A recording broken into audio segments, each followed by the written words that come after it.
Alhamdulillah hujan telah turun di Masjid Al-Mulisin.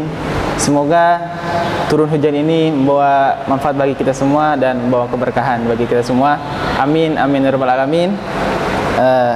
Lanjut pertanyaan tadi, Ustaz, terkait tentang belajar. UNESCO ini mencanangkan 4 pilar pendidikan. Nah, bagaimana Islam memandang 4 pilar tersebut, Ustaz? Mohon penjelasannya, Ustaz. Baiklah, betul Bung Fahmi bahwa UNESCO salah satu badan dunia di bawah naungan PBB yang menangani tentang pendidikan dan kebudayaan mencanangkan 4 pilar pendidikan atau 4 pilar belajar.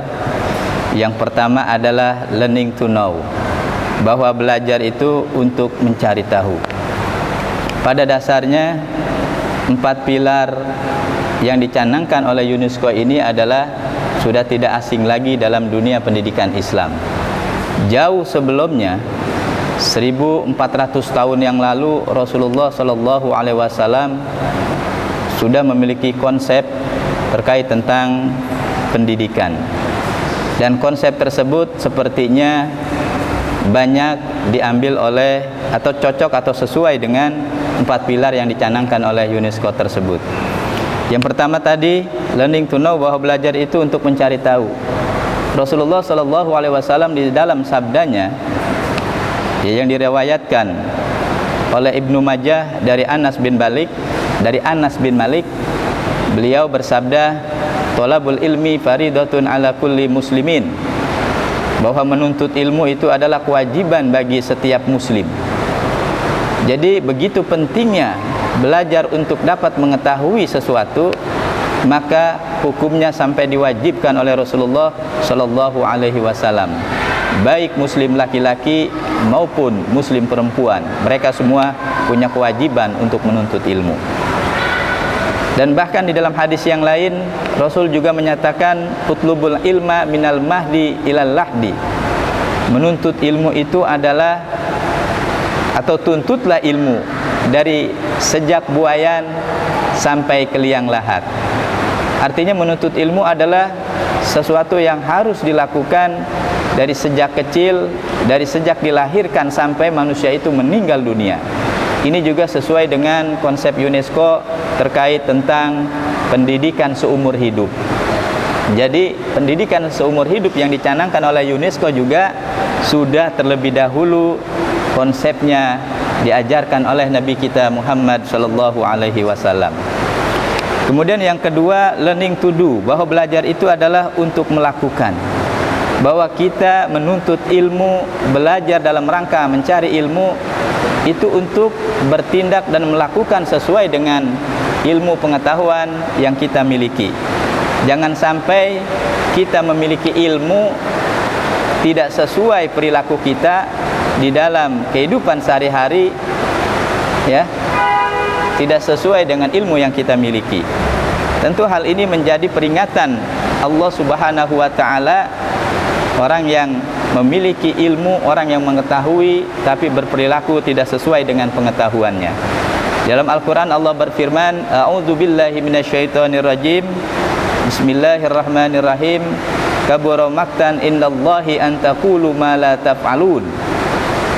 Sangat besar kemurkaan Allah Subhanahu wa Ta'ala kepada orang